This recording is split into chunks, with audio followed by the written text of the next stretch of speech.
Hello, welcome. We're going to take a look and see if there's any more new information on Johnny Somali. I'm genuinely curious to see if this man gets the punishment he deserves, but I think we may still have to wait a little longer. But there's a new video that's come out. Abroad in Japan has brought it out about these foreigners are ruining Japan, and I'm curious to see if there's any new news.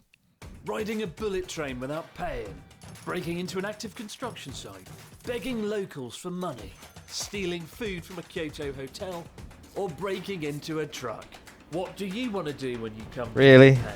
With the watermelon as well? There seems to be a worrying trend now where foreign influencers are treating Japan like it's a cross between Disneyland and The Purge, a theme park where rules don't matter and you can pretty much get away with anything. In a world where all that matters now Most punchable face award goes to... is click-through rates on YouTube videos or audience retention on a kick stream. Desperate creators are going to desperate lengths to get the attention they sorely crave. And unfortunately, it seems what better place to exploit people. Oh wait, that guy won. The Johnny guy still wins. And here in Japan. Nuisance foreign influencers have been in the public news quite a bit in Japan over the last few months. And with the release of a video just yesterday by YouTuber Phidias getting thrown off a Shinkansen for not paying, amongst other things, the topic looks set to make a very unwelcome comeback this week. So in this video, we'll take a look at who these dickheads are and what's been going on, as well as exploring... I like the brutal honesty. I mean, it is true. And the guy was just like constantly trying to record himself the whole time whilst he's being like taken by the guard. It's just the obnoxiousness of it is just so tedious, and Japan is just going to have to put their foot down. How this has been playing out in Japan amongst both the public and the Japanese government, because it certainly hasn't gone unnoticed. And look, this isn't just a foreigner YouTube problem. Japan has its own fair share of domestic nuisance YouTubers, and it's taken some pretty bizarre measures to counter them as well, as we'll see. But both as a That looks like a foreigner living game show in and as a Japan. YouTuber, naturally, I feel like this is something I need to talk about. Do I want to Is this the new game show? Go to Japan and basically harass people until you get arrested and put in jail for 3 years. talk about it? No, I don't. As you know, I like talking about happy things. In fact, to produce this video, I had to completely scrap the fun pre-planned content that I had in store. But my policy on YouTubers and streamers doing shitty things has always been to ignore them, for fear of bringing them any more attention or notoriety. And I only do so today because in the case of the first bellend that we'll talk about, Johnny Somali, a kick streamer, he's already reached a high level of notoriety after his recent arrest. And his story is important as it gives context to why people are so fed up that this has happened again. And by talking about the second person, who is a YouTuber, hopefully YouTube will take more aggressive action against creators that make shitty content like this. They do normally. I'm surprised it's taken them that long, really. It's not like, it doesn't take a rocket scientist to tell that this is harassment content. I actually had to do I had to do a YouTube community guidelines examination thing yesterday, which can, in 90 days, remove the warning that I currently have, because I put up a video for Warcraft 3 with exploding units in it, and I used a certain song that might be deemed offensive with other people that might blow themselves up, and YouTube deemed it a hateful content and violent criminal organization. And even though I claimed that, it wasn't, because it's Warcraft 3 content of units blowing up, the fact that I had that snippet of music that went for about 10 seconds, if that, that's sort of glorified, but wasn't really, obviously, but that's the way YouTube saw it. I had that content strike on my channel since 2021, and that's still been there, and I've only just had the option to get it removed, but I still have to wait 90 days after successfully going through 7 tests that basically ask you questions saying, so-and-so talks about the Nazis, and whilst they're doing this, they have a picture of the Nazis in the background and the flag, and they're asking for donations. Is this deemed hateful conduct, or is this not? And that kind of sort of questionnaire. And it's pretty straightforward what the answer is, but you had to do it. I've got it done, and I can't believe that YouTubers can get away with this when I'm basically getting my content banned and getting a strike which demonetized my channel for a month because I put a Warcraft 3 video of exploding units in it. But these people can actively, physically go as a real human being, not in a video game, and harass people in real life record themselves doing it, essentially criminal activities, and YouTube still doesn't do anything. Like, come on, YouTube. Also, if you're having a good day where you've got some sort of faith in humanity, you might want to stop watching right now. As I've discovered, learning about these fucking idiots really doesn't do you any favours. Back in September, kick streamer Johnny Somali was arrested after repeatedly causing mayhem around the country. Whether it was standing on a train with a loudspeaker harassing train passengers, wandering onto a construction site and being thrown off by mortified workers, or of course breaking into a truck for lunch. For 6 months, frustratingly, he pretty much got away with it all. Had Johnny Somali been in the UK, he would have discovered the definition of human punch bag very fucking... Yeah, I mean, this is your natural reaction, right? When you see this, it's just like disgust almost. It's just like, oh, the ghoul of this shitty little character. fast. But unfortunately in Japan, people go about their lives keen to avoid conflict or disputes, especially given how rare it all is. And when people see outlandish, disrespectful behaviour, they're far less likely to confront it than they would in North America or Europe. And with the authorities seemingly inactive or oblivious to this toxic behaviour for the longest time, it got to the point where vigilante stream snipers were actively seeking him out, leading him to get knocked out by a foreign tourist in what might be his second greatest stream. And during this time I purposely avoided the topic because I just didn't want to bring attention to someone like this, you know. There's no such thing, they say, as it's too late. Publicity. Fortunately, turns out there is. Eventually, Japanese media caught on to Johnny Somali, and in what was undeniably his greatest stream. He captured his own demise in real time as the police arrested him and tossed him into a cell where he's been for almost 2 months now. If formally charged with trespassing, he could spend up to 3 years in jail, but that's pretty unlikely, and we can only... So he's been in there 2 months, has he? Because I thought, wasn't there something like it's up to 3 months and then the trial begins to determine whether he's going to be like judged for 3 years in jail? So you guys let me know, because I'm genuinely curious. I want to see what comes of this.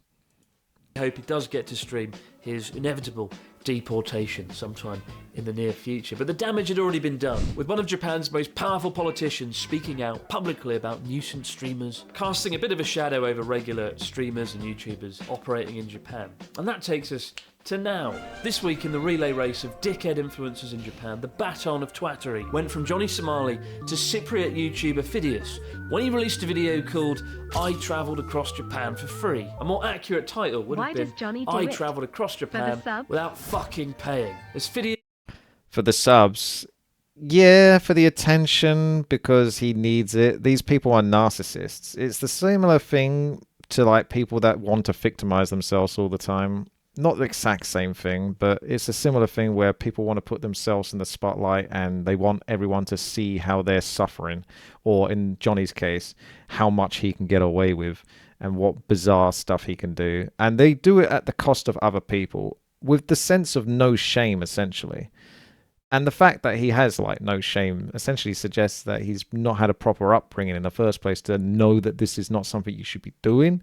He knows it's something he shouldn't be doing, but he's never been told enough times in real life or had enough of a significant punishment to say this isn't something you should be doing. So I do hope that Japan actually does slam him in the jail, because I said before in the previous video, maybe, 3 years jail would be a bit too much, but I wasn't aware of all the other stuff he's done. I know there's a video compilation of it and I've not seen it, but the fact that he's done more of this, it just suggests that he's never going to learn his lesson unless he gets like, some people, they kind of need to, get a good slap in Minecraft, of course.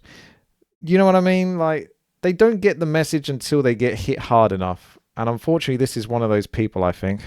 This rode across the country on a Shinkansen without buying a ticket and then camping out in a public toilet while battling an unamused train conductor who later threw him off the train, as well as harassing locals for money along the way to pay for his bus fare. Although clearly it wasn't enough because he didn't pay the bus fare, and so the bus company took him to the police station to charge him. And if that wasn't enough, as an extra bonus, he also walked into a Kyoto hotel, pretended he was staying to the staff, and stole food from the breakfast buffet. What a man of class. A waste of time for everyone involved, all in the name of the world. I was just thinking that. You saw those 4 guards escorting him.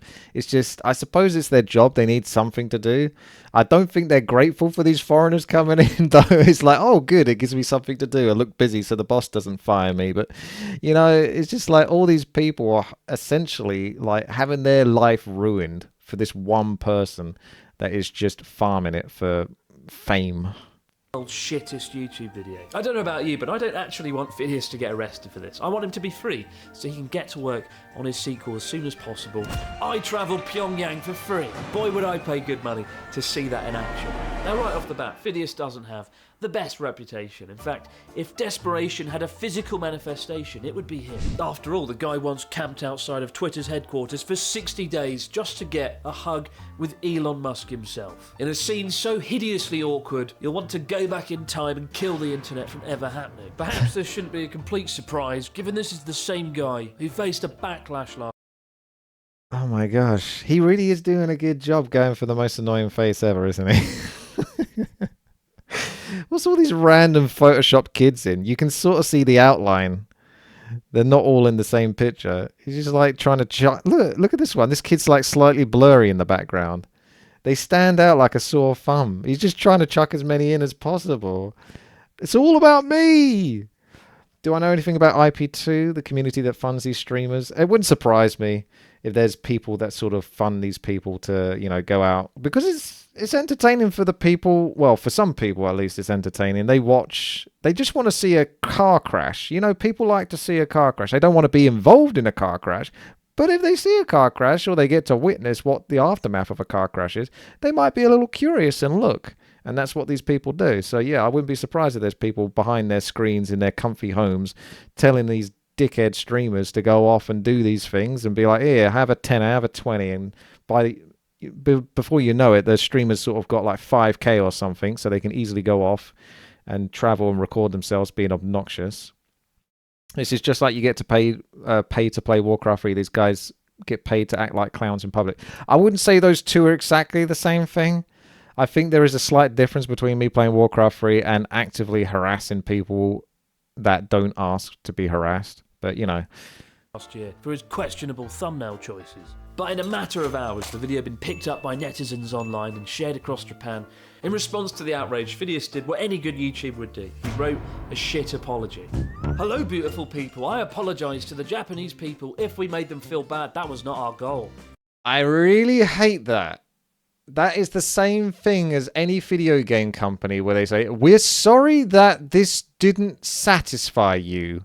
It's like almost passive aggressive, as if it's your fault. If we made them feel bad, that was not our goal. No shit, you made them feel bad. That was not our goal. We didn't want them to feel bad. It's a shame that they did feel bad, that we were being complete dicks to them. It's just, the obnoxiousness of it. From now on, I am going to make more research to the cultures we go to and try to prevent this from happening again. I love you all. 5 likes from 5 fucking idiots. I'm going to make more research to the cultures. You know what? Maybe I'll swing by Malaysia. Maybe I'll steal a truck because maybe that's okay there. Maybe theft is okay. I don't know. I haven't researched the culture. Or maybe I'll swing by... This is just another thing I just don't understand. Is the punishments haven't caught up, have they? Like the laws, etc. You are actively recording yourself committing a crime, and there's still not enough of a punishment for it. Like, the police would dream for this kind of evidence back in the day. It's like, oh, well, so-and-so robbed my store. Well, have you got any video footage of it? No, but they were wearing black and I think he had blue eyes. Oh, that's okay. But these people, these obnoxious idiots, they literally walk into the stores, they record themselves, they'll take stuff off the counter and just walk out and laugh. And then they'll post it on YouTube or whatnot. You just recorded yourself actively being a criminal. How the fuck are you not being, like, properly punished? It's crazy. Vietnam and hijack a bus. I don't know. I haven't researched the culture. Maybe the concept of crime is absent in Asian countries. But clearly Phineas didn't research the culture of India because he did the exact same fucking thing there riding a train without paying. But what lies in What a store surprise. for Phidias? Well, if history tells us anything, it's that he should soon begin his narrative arc to becoming an amateur boxer. And who knows what kind of exciting content that we can expect next. Perhaps I piggybacked across Japan on 100 unwilling strangers. Or perhaps I tried robbing a Japanese 7-Eleven in a day. But there's a tipping point in Japan when something is featured on TV. That's when the outrage is sort of crystallised. And it's impressive how well everyone's forgotten Logan Paul's saga when he came to Japan for the ultimate dickhead speedrun, causing chaos on the streets, smashing Game Boys and mocking the dead, with the whole episode making national news in Japan. To the point that I ended up on Japan's biggest morning news show in the bizarre position of having to defend all foreign YouTubers ever in the world, which was basically me just sitting on a chair, looking bewildered, going, I'm very angry indeed. It's a good thing I didn't say, but don't worry, it won't happen again. Especially with a clip of even more streamers in Japan doing the rounds dressed as Mario, harassing women in the street. What the fuck, Mario? Now there is some good news, just It's just like, who does this? Why would you do that? It's just like, I know why they would do that, but it's just like, you have to be a special kind of person. Do you know what I mean? To sort of put yourself in that position where you're doing it, and not even like, they don't look like they feel any remorse whatsoever. There's not like a side in their face that suggests that, oh, this is uncomfortable, but I'm doing this for the views or I'm doing this for the money. They just like, they go all out and they don't seem to have any shame at all. It's just disgusting. Junior, thank you very much there. Just as I was Getting finishing close up to this them video, I 18s. did see that the offending video had disappeared, meaning either YouTube took action or he took it down himself. But the damage has already been done. It's already been shared across social media in Japan. People are already kind of pissed off. Good. Japanese rail companies are investigating what happened. And just today, a friend shared with me a photo of his local bar that's just put up a sign banning people from filming, streaming, doing anything. That's the new bit of information. That's what we need to see. Imagine having to do that though. It's all the thing is bad people really ruin things for everyone, don't they? The whole reason why we have stricter laws and higher costs on things is, generally speaking, because someone has gone and done something that's caused that to happen in the first place. So, for example, these Japanese people, they probably got their phones out, they probably recorded and such each other in the bar, and they never caused any fuss, and there was never a reason for anyone to think, oh, we need to put a sign up telling people not to record. But now, these idiots might make it so that the other Japanese people in the bar can't use their phones to record and such. So, it's just like, they just really make things worse for everyone. Inside there, and who can really blame them? Probably a look of things to come. You know, looking at the bigger picture, it's unfortunate. In 10 years living here, 300 videos on the road, I've very rarely faced any difficulties filming in public. The key is to be respectful, don't be noisy, be mindful of the people around you. Yeah. And much of my success Oh, is shit. down to the fact Japan Absolutely. is so tolerant and so generous when it comes to people filming out and about in public. There's nowhere better to do it. And I worry if this keeps happening, then the day will arrive where every time I pull out a camera to film, or a foreign tourist is filming something, just making a video, you know, folks will rush over to sort of say, oh, stop filming, don't film here, please, damn it, don't film, because they're so concerned that something bad is going to happen. And it's a sad turn of events to be confronting, especially as it's the 1-year anniversary of Japan reopening. You know, tourist numbers are almost back to where they were since 2019. It'd be a terrible shame if that is overshadowed by foreign influencers running amok, being disrespectful, and taking advantage of Japan and its people. And I think the only flip side I can find is by raising awareness of that. I kind of want to encourage you guys, if you're ever out there watching something on YouTube or Twitch or Kick, where douchebag influencers are traveling around Japan doing these sort of things, hold them to account, report them, do what you can. That's the only way they can be stopped when they're deprived of the platforms that they use to output the shitty, awful content. Now, as I said, Japan isn't without its own domestic YouTuber problems. In fact, the country has a word for nuisance YouTubers, meiwakuke. During the pandemic, Nuisance YouTuber performer. Miyawakake. All right. Awesome. New word. Mario was detained for 2 days after a string of questionable activities, including stealing sashimi from a supermarket and laying down a mattress in the middle of Shibuya Crossing. That was never going to end well, let's face it. Then this year, somewhat bizarrely, in the run-up to hosting the G7 summit, the Japan Self-Defense Force ran a series of exercises in anticipation of an attack. In this case, in the event that a YouTuber should try to break into a base belonging to the Japan Self-Defense. Look at the... Oh my god, they're so accurate. The person keeps flipping the camera around to make sure they get as much recorded as possible from all the different angles. Instead of actually being worried about the fucking guards that are about to arrest them for a crime, they're more like, oh, have I got a good picture of me? Yeah, can you see the guard and me at the same time? It's like, that's what they're thinking when they're recording. Like, these people just need to be really hit hard in terms of the law in Minecraft. But you know what I mean? Event that a YouTuber should try to break into a base belonging to the Japan Self-Defense Force, which they reacted to by swarming the individual and searching their car. And let's face it, it's the one Logan Paul video that we all want to see. That would be one hell of an episode. As for Phidias, let's hope his next video is out soon. Staying in Japan for free, with free meals. Fingers fucking crossed. That's a good one. I like it. That's a good video. Very entertaining, and also lots of little information and good footage as well. So check out Abroad in Japan. Thanks for the video. I definitely enjoyed catching up on a bit of that. I still need to know more about what's going to happen to this Johnny guy. So if you guys get any information, let me know, because this guy needs to be punished.